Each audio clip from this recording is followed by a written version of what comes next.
അടുത്ത ദിവസം ഞാനും എൻ്റെ ഭാര്യയും രണ്ട് കുട്ടികളുമായി കൊല്ലങ്കോട് എത്തി. ഇവിടെ ഞങ്ങൾ പ്രധാനമായും കാണാൻ വന്നത് കൊല്ലങ്കോടിന്റെ കുടിൽ പ്രദേശമാണ്. സംസാരിക്കുമ്പോൾ, കൊച്ചു കൊച്ചു വർത്താനങ്ങൾ പങ്കുവെക്കുമ്പോൾ, സന്തോഷങ്ങൾ പങ്കുവെക്കുമ്പോൾ ഇവിടെ നിന്ന് പോകുവാനേ തോന്നുന്നില്ല. അത്ര മനോഹരമാണ് ഈ പ്രദേശം. മനോഹാരിത വൈകുന്നേരമാകുമ്പോൾ അടിപൊളിയാണ്. പിന്നെ അവർ പഴയകാലത്തെ ഓർമ്മിച്ച പാടങ്ങളുടെ നടുവിലൂടെ സഞ്ചരിക്കുമ്പോൾ വല്ലാത്തൊരു അനുഭൂതിയാണ്. വൈകുന്നേരങ്ങളിൽ ഇവിടെ വന്നിരിക്കുമ്പോൾ കാറ്റും കൊണ്ട് സമയം പോകുന്നത് നമുക്ക് അറിയാനേ കഴിയില്ല. എന്തായാലും ഈ കാഴ്ചകളൊക്കെ കണ്ട് ഞങ്ങൾ കൊല്ലങ്കോടിന്റെ ഉൾഗ്രാമങ്ങളിലേക്ക് കടന്നു. റീൽസുകളിൽ ശ്രദ്ധേയമായ പനംകൂട്ടങ്ങൾ കണ്ട് ഞങ്ങൾ അങ്ങനെ യാത്ര തുടരുകയാണ്. ഇനി നമുക്ക് അടുത്ത കാഴ്ച നല്ല മലനിരകളാണ്. അങ്ങനെ പതുക്കെ ഞങ്ങൾ ചിങ്ങഞ്ചിറ ക്ഷേത്രത്തിനോട് അടുക്കുകയായി. ഇതാ കാണുന്നു റീൽസിലൂടെ പ്രശസ്തിയാർജിച്ച ചെല്ലണ്ണന്റെ ചായക്കട. കൊല്ലങ്കോടിന്റെ ഗ്രാമഭംഗിക്ക് മാറ്റുകൂട്ടുവാൻ ചെല്ലൻ ചേട്ടന്റെ ചായക്കടയും അവിഭാജ്യ ഘടകമാണ്. ഒരുപാട് വർഷങ്ങൾക്ക് മുമ്പ് ചെല്ലൻ ചേട്ടൻ ഈ ചായക്കട തുടങ്ങിയതാണ്. അതേപോലെ തന്നെ അന്ന് പനമ്പട്ടയിൽ മേഞ്ഞ് അതേപോലെ തന്നെ അതേ ഭംഗിയോടുകൂടി തന്നെ ഇപ്പോഴും ചെല്ലൻ ചേട്ടൻ ഈ കട നടത്തിപ്പോരുന്നു.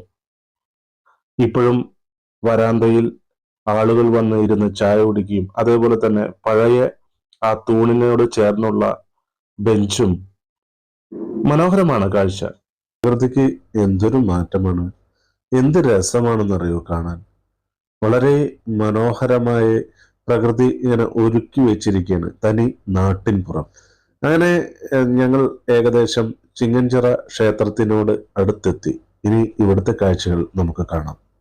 പോകുന്ന വഴിയിൽ റോഡിന്റെ വലത് സൈഡിൽ കാണുന്ന ചിറയാണ് സിംഹം ചിറ.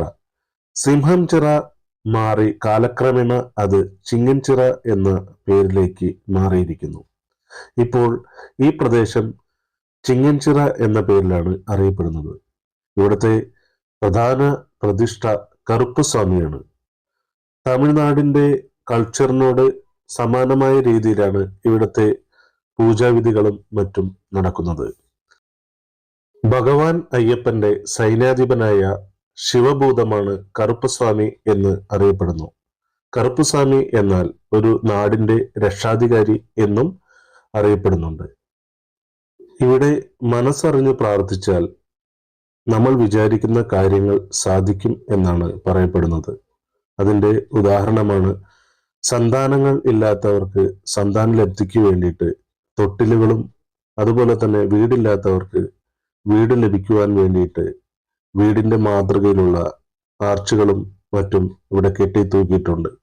അതുപോലെ തന്നെ വാഹനങ്ങൾ സ്വന്തമാക്കുവാൻ വേണ്ടി അതിൻ്റെയും ആർച്ചുകൾ ഇവിടെ കെട്ടിത്തൂക്കിയിട്ടുണ്ട്. ഈ കാണുന്ന പൂജാരിയാണ് ഇവിടുത്തെ പൂജാവിധികളൊക്കെ ചെയ്യുന്നത്.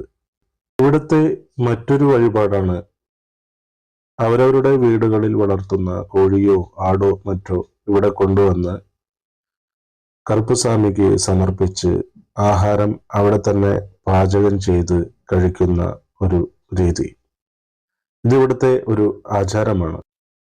ആലിന്റെ പുറകുവശത്ത് ഒഴിഞ്ഞ പ്രദേശത്ത് കുറച്ച് ആളുകൾ വീഡിയോ എടുക്കും. ഈ സ്ഥലത്താണ് വളർത്തുമൃഗങ്ങളെ അറുക്കുന്നത്. പക്ഷെ ഇവിടെ ചോരയുടെ ഒരു തുള്ളി പോലും നമുക്ക് കാണാൻ കഴിയുന്നില്ല. അതാണ് ഇവിടുത്തെ മറ്റൊരു പ്രത്യേകത. വലിയ ബോർഡിൽ ഇവിടെ എഴുതി വെച്ചിരിക്കുന്നു, മദ്യപാനവും അതുപോലെ ലഹരി വസ്തുക്കളുടെ ഉപയോഗവും ഇവിടെ പൂർണ്ണമായും നിരോധിച്ചിരിക്കുന്നു എന്ന്. ചെറിയ വഴികളായതുകൊണ്ട് വാഹനങ്ങൾ പാർക്ക് ചെയ്യുവാനും മറ്റും വളരെ ബുദ്ധിമുട്ടാണ്. സഞ്ചാരികൾ കൂടുന്തോറും ഗ്രാമത്തിന്റെ ഭംഗി കെടുത്തുന്ന തരത്തിൽ ആളുകൾ പ്ലാസ്റ്റിക്കുകളും മറ്റും ഇവിടെ ഇടുന്നുണ്ട്. അത് ഒന്ന് ഒഴിവാക്കുക. വന്നവർ തന്നെ വണ്ടികളിൽ പ്ലാസ്റ്റിക്കുകളും മറ്റ് കൊണ്ടുപോകുന്നതാണ് നല്ലത്. കൊല്ലങ്കോടിന്റെ ഗ്രാമഭംഗി നഷ്ടപ്പെടാതിരിക്കുവാൻ വേണ്ടി, എന്നും നിലനിൽക്കുവാൻ വേണ്ടി സഞ്ചാരികൾ പ്രത്യേകം ശ്രദ്ധിക്കേണ്ടതുണ്ട്. പ്രകൃതിയെ നശിപ്പിക്കുന്ന തരത്തിലുള്ള രീതികളൊന്നും ചെയ്യാതിരിക്കുക. അങ്ങനെ പോകുന്ന വഴിയിൽ നമുക്ക് നെല്ലിയാമ്പതി മലനിരകൾ കാണാൻ കഴിയുന്നുണ്ട്.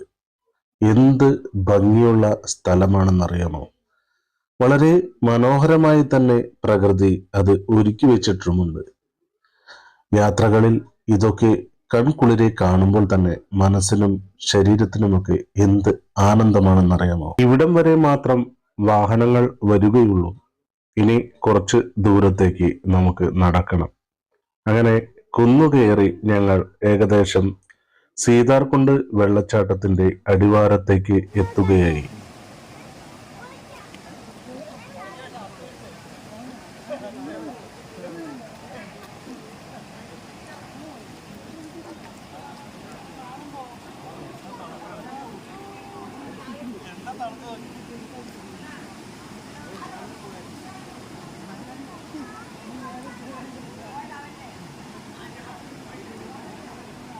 ഏകദേശം 4 മണിയോട് കൂടിയാണ് ഞങ്ങൾ സീതാർകുണ്ട് വെള്ളച്ചാട്ടത്തിന് അടുത്തെത്തിയത്. ഇവിടെ വന്നപ്പോൾ തന്നെ പ്രകൃതിക്ക് വലിയൊരു മാറ്റം സംഭവിച്ച പോലെ ഞങ്ങൾക്ക് ഫീൽ ചെയ്തു. എന്തൊരു ഭംഗിയാണെന്നറിയോ ഇവിടെ കാണാൻ. നെല്ലിയാമ്പതി മലനിരകളിൽ നിന്നും ഒഴുകി വരുന്ന വെള്ളം ഒരു കുളം പോലെ സ്വീകരിച്ച് കൈവഴികളായി മറ്റ് ഇടങ്ങളിലേക്ക് പോകുന്ന ഈ ഒരു രീതി. ഇവിടെ കുറച്ച് ആളുകൾ ചാടി കുളിക്കുന്നു. ഈ കൊല്ലങ്കോടിന്റെ പാടശേഖരങ്ങൾ ഞങ്ങൾ കണ്ടു. കുറച്ചു നേരം അവിടെ വണ്ടി നിർത്തി അവിടുത്തെ കാഴ്ചകളൊക്കെ ഞങ്ങൾ ക്യാമറയിൽ പകർത്തി. എന്ത് സുന്ദരമായ സ്ഥലം, എത്ര മനോഹരമായ സ്ഥലം. ഈ കാഴ്ച കാണൂ, എന്തൊരു ഭംഗിയാണ്. ഒരു വീട്, അതിന്റെ പുറകിലായിട്ട് മലനിരകൾ, പാടങ്ങൾ. ആഹാ, എന്ത് അതിമനോഹരം, സുന്ദരം, സുരഭിലം എന്നൊക്കെ പറയുന്നില്ലേ. പിന്നീട് കാണുന്ന കാഴ്ച വലിയ കൊട്ടാരം പോലെയുള്ള ഒരു ഇടം. ഇത് ശരിക്കും കൊട്ടാരമൊന്നുമല്ല കേട്ടോ. ഈ കാണുന്ന പാടശേഖരങ്ങളിൽ നിന്നും കൊയ്ത് കൊണ്ടുവരുന്ന നെല്ല് സൂക്ഷിക്കുന്ന പത്തായപ്പുര. കാഴ്ചകളുടെ വസന്തങ്ങൾ തീർന്നിട്ടില്ല. നേരം സന്ധ്യയായി. കാഴ്ചകളുടെ മായാലോകം ഇനിയും ഇവിടെ കാണാനുണ്ട്. പക്ഷേ സന്ധ്യയോടടുക്കുമ്പോൾ ഇരുട്ടിന്റെ മറവിൽ നമുക്ക് വീഡിയോ ചെയ്യുവാൻ കഴിയില്ല. അതുകൊണ്ട് ഞങ്ങൾ ഇന്നത്തെ ദിവസം ഈ യാത്ര ഇവിടെ അവസാനിപ്പിക്കുകയാണ്. അടുത്ത ദിവസം ഞാനും എൻ്റെ ഭാര്യയും 2 കുട്ടികളുമായി കൊല്ലങ്കോട് എത്തി. ഇവിടെ ഞങ്ങൾ പ്രധാനമായും കാണാൻ വന്നത് കൊല്ലങ്കോടിന്റെ കുടിൽ പ്രദേശമാണ്. കുടിലോരം എന്നാണ് ഇവിടെ പറയുന്നത്. പാടങ്ങളുടെ നടുക്ക് കുറച്ച് കുടിലുകൾ പണിതിട്ടുണ്ട്. അവിടെ ചെന്നിരിക്കാനും അവിടുത്തെ ആ ഗ്രാമഭംഗി ഒന്ന് ആസ്വദിക്കാനും വേണ്ടിയാണ് ഞങ്ങൾ കുടിലോരത്തേക്ക് നീങ്ങിയത്. എന്ത് രസമാണെന്നറിയോ. ഇന്നും നമ്മൾ വൈകുന്നേരമായിട്ടാണ് ഇങ്ങോട്ടേക്ക് വന്നത്. ഇവിടുത്തെ ഈ കാഴ്ച അതിസുന്ദരം, അതിമനോഹരം. ഈ ഭാഗത്തേക്ക് പ്രവേശിക്കുവാൻ 20 രൂപ ഈടാക്കുന്നുണ്ട്. കുട്ടികൾക്ക് ഇവിടെ ചാർജ് ഇല്ല. ഇതുപോലെ നമുക്ക് കുടിലിൽ വന്നിരിക്കാം, സംസാരിക്കാം. എന്ത് രസമാണെന്നറിയോ. പഴയ കാലത്തെ ഓർമ്മിപ്പിക്കുന്ന തരത്തിൽ നമ്മൾ ഒരു പച്ച വിരിച്ച പാടശേഖരത്തിന് നടുവിൽ. വൈകുന്നേരമാകുമ്പോൾ പ്രകൃതിക്ക് ഭംഗി കൂടുന്നുണ്ടോ എന്നൊരു സംശയം. അതെ, പ്രകൃതിക്ക് ഭംഗി കൂടുന്നുണ്ട് കേട്ടോ. കുടിലോരത്ത് ഞങ്ങൾ നിന്ന് ഫോട്ടോ എടുത്തു. കുറെ ആളുകൾ അങ്ങോട്ടും ഇങ്ങോട്ടും സഞ്ചരിക്കുന്നുണ്ട്. പിന്നെ ആ കുടിലിൽ കയറിയിരിക്കുന്നു. പ്രകൃതി വൈകുന്നേരമാകുമ്പോൾ അടിപൊളിയാണ്. പിന്നെ അവർ പഴയകാലത്തെ ഓർമ്മിപ്പിക്കുന്ന തരത്തിൽ ഒരു വാതിൽ വെച്ചിട്ടുണ്ട്. പിന്നെ കണ്ടില്ലേ കാളവണ്ടി. അവിടേക്ക് നിന്ന് ഞങ്ങൾ ഓരോ ഫോട്ടോ എടുത്തു. അതിനുശേഷം 2 നിലകളായിട്ട് ഒരു കുടിൽ പണിത് വെച്ചിരിക്കുന്നത് കണ്ടില്ലേ. അങ്ങോട്ടേക്ക് ഞങ്ങൾ പോയി. ഇവിടെ കയറുവാൻ കുട്ടികൾക്ക് വളരെ എളുപ്പമാണ്. എന്നെ പോലെയുള്ള അല്പം തടിയുള്ളവർക്കൊക്കെ ഇതിൽ കയറുവാൻ ഭയങ്കര ബുദ്ധിമുട്ടാണ്. എങ്കിലും ഞാൻ പിടിച്ചു കയറി. കുറെ നേരം അവിടെ ഇരുന്നു, സംസാരിച്ചു, കാറ്റുകൊണ്ടു. ഒഴിവു ദിനങ്ങളിൽ ഇവിടെ വന്ന് ഇങ്ങനെ ഇരിക്കുമ്പോൾ സമയം പോകുന്നതേ അറിയുന്നില്ല. കുടുംബവുമായി കൊച്ചു കൊച്ചു വർത്താനങ്ങൾ പങ്കുവെക്കുമ്പോൾ, സന്തോഷങ്ങൾ പങ്കുവെക്കുമ്പോൾ ഇവിടെ നിന്ന് പോകുവാനേ തോന്നുന്നില്ല. അത്ര മനോഹരമാണ് ഈ പ്രദേശം. കൊല്ലങ്കോടിന്റെ ഗ്രാമഭംഗി ഏറ്റവും അധികം മാറ്റുകൂട്ടുന്ന ഒരു ഇടമാണ് ഈ കുടിലോരം.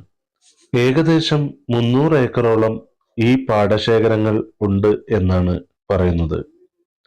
ഇവിടെ ഇപ്പോൾ ഈ പണിതൊക്കെ ഗ്രാമഭംഗിക്ക് മാറ്റുകൂട്ടുന്നുണ്ട് കേട്ടോ. കുടിലോരം ഒരു വല്ലാത്ത ഒരു സ്ഥലം തന്നെയാണ്. എത്രയെത്ര ഇവിടെ നിന്നു കഴിഞ്ഞാലും, ഏത് നേരം, ഉച്ചയ്ക്കോ രാവിലെയോ വൈകുന്നേരമോ നിന്നു കഴിഞ്ഞാലും നമുക്ക് ഇവിടുന്ന് പോവാനേ തോന്നുന്നില്ല. അത്രയ്ക്ക് നല്ല കാറ്റും പ്രകൃതിയും പച്ചപ്പും ഒക്കെ ഒരു അടിപൊളി ദിനം. ഇനി നല്ലൊരു വീഡിയോയുമായിട്ട് നമുക്ക് വീണ്ടും കണ്ടുമുട്ടാം. നേരം സന്ധ്യയായി. ഞങ്ങളുടെ വാഹനവും എടുത്തു ഞങ്ങളുടെ വീട്ടിലേക്ക് പുറപ്പെട്ടു.